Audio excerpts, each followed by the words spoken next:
आषाढ महिन्यात आमच्याकडे एक महत्त्वाचं काम असतं, ते म्हणजे आमच्या शेतात गोसाईबाबा नावाचा देव आहे आणि देवाचा दरवर्षी आम्हाला गोडभात करायचा असतो.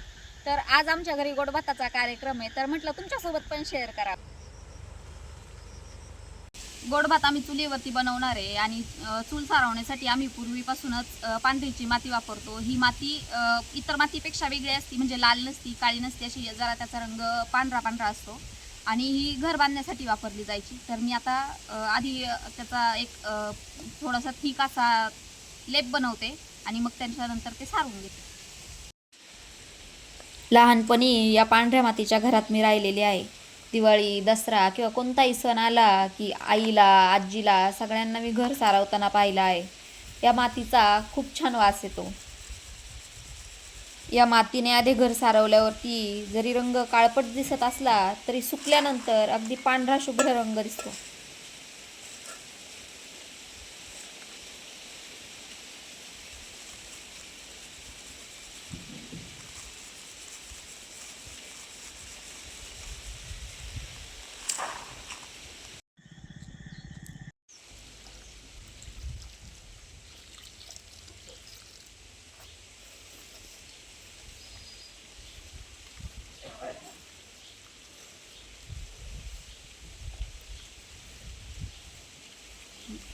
जास्त नको पातळ करू.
एवढं ताजं शेण मी आता गायांखालून गोळा केलेलं आहे. आता मी सारून घेते.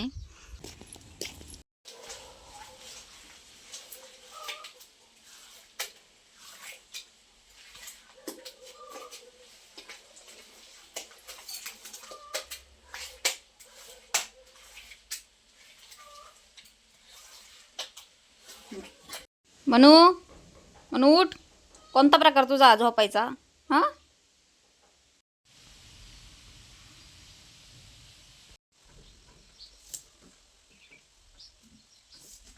दरवर्षी देवाला वाहिला जाणारा झेंडा शिवण्याचं काम माझ्या मम्मीकडं असतं.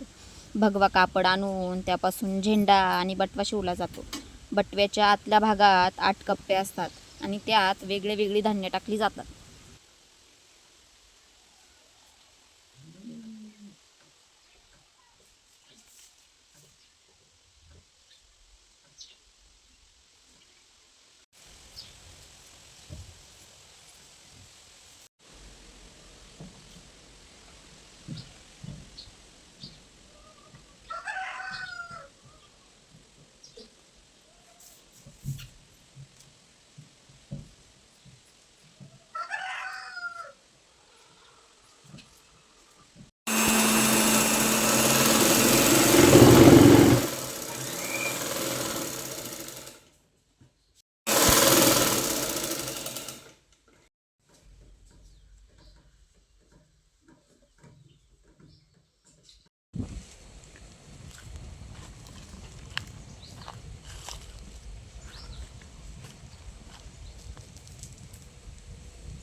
पाला ना, काल कृष्णाच्या घरचा गोडभात होता.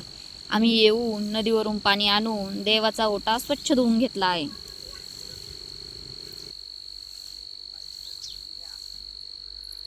जवळ पाणी असतं बदाबद बस बस बस.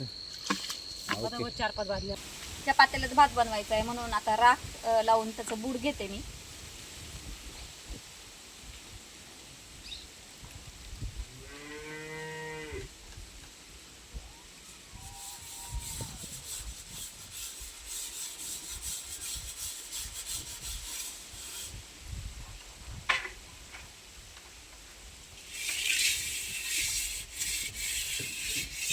पातेलं जास्त काळं होऊ नये म्हणून. गोड भातासाठी लागणारं साहित्य: खोबरं, शेंगदाणे, बडीशेप, गाईचं तूप आणि रंग आणि साखर.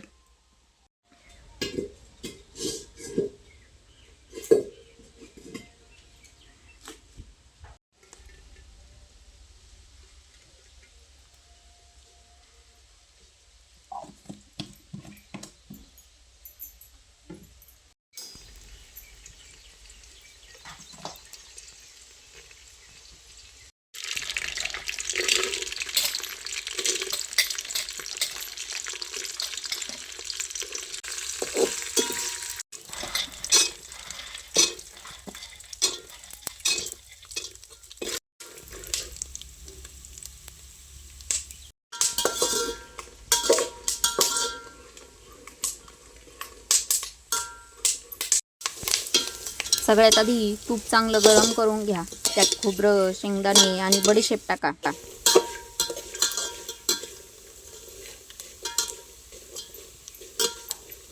सगळे जिन्नस चांगले लाल होईपर्यंत परतवून घ्या आणि त्यात गरजेनुसार पाणी टाकून घ्या.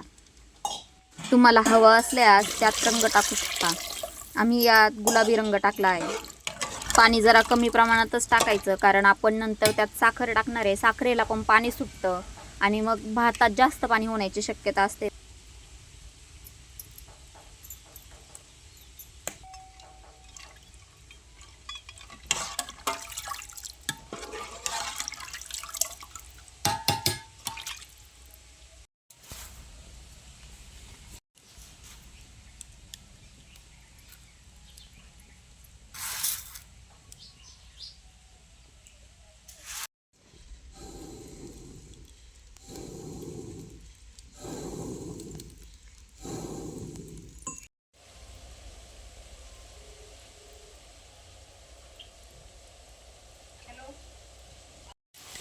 पाणी चांगलं उकळल्यानंतर त्यात स्वच्छ धुतलेले तांदूळ टाका आणि त्यावर झाकण ठेवा. भात अर्धा शिजेपर्यंत झाकण ठेवा.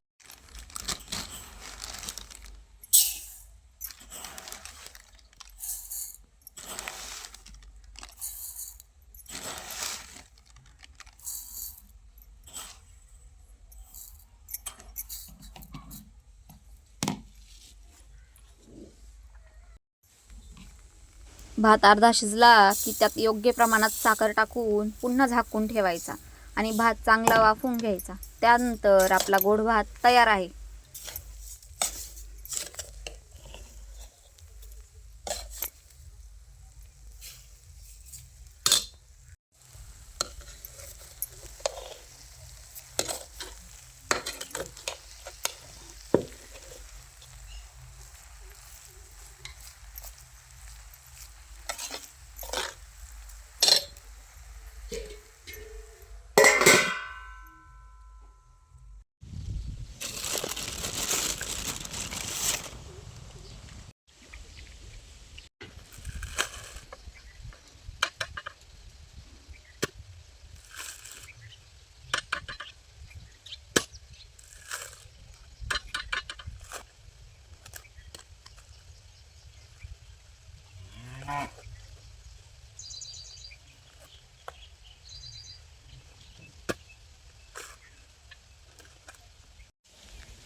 देवाला आता देवपूजेसाठी लागणारं साहित्य मी इथं काढून घेते. नारळ, हे मम्मीने काल शिवलेला झेंडा आणि बटवा आहे. अगरबत्त्या, फुलं, काडेपेटी, अगरबत्ती आणि दिवा लावण्यासाठी. हा बुक्का आहे, कोयरी, फुटाणे आणि तेल घेतलंय कपात आणि पाणी लागणार आहे. देवाला नैवेद्य ठेवण्यासाठी केळीचं पान लागणार आहे आणि झेंडा लावण्यासाठी एक बांबूची कारवी लागणार आहे, तर ती घेऊन येते मी.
बस होतेच.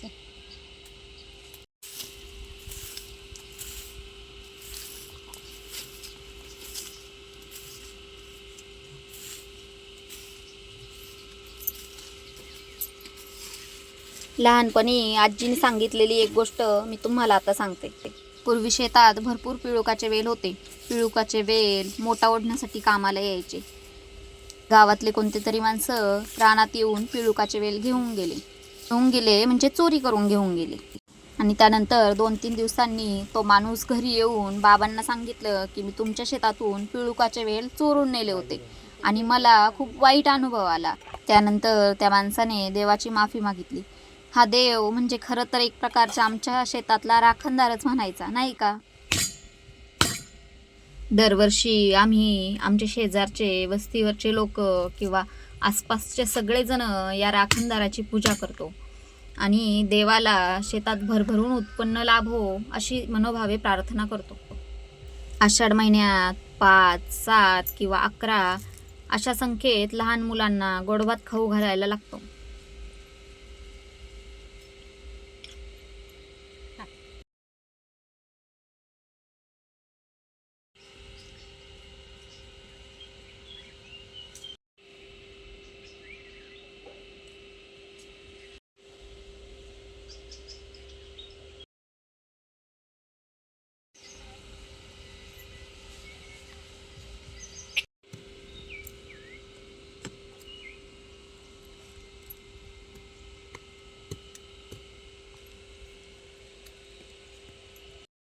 तुम्ही घरी गोडभाताची रेसिपी एकदा नक्की करून बघा. वर्षातून एकदा दरवर्षी आषाढात आमच्याकडे गोडभात बनवलाच जातो आणि गोडभात म्हणजे आमच्या आवडीचा विषय बरं का. मस्त झालाय बरं का भात.